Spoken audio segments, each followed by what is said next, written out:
咱台湾本岛要往回屏东小琉球，拢着爱坐船。不过公平会发现有8间船公司，若像有讲好势做伙来起价，公平会拢总甲因罚1100万。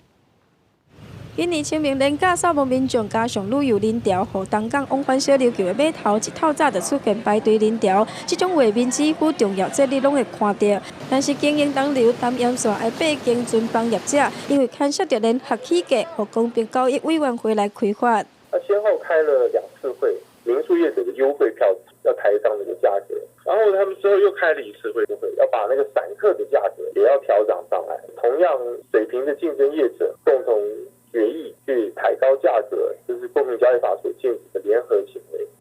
公平会表示，8间业者当中有2间捌提供成人来回船票，比370块较低，优惠互相竞争。后续这2间找其他6间来开会，了后东流线民宿优惠的船票，为前当1月开始，8间继续拢是来回船票370块，半票200块。同一当4月又搁起了线客票价。加上这8间业者伫东流东盐市占率超过80%，互公平会认为因的行为影响到市场的功能。稍微贵一点。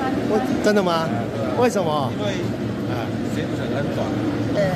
来回全票这样450，但是老板也蛮佛心，有帮我们折扣20块，所以我们是430这样。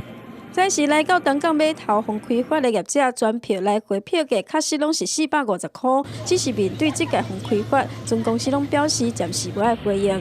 公司新闻王刘婷丹、香港屏东报道。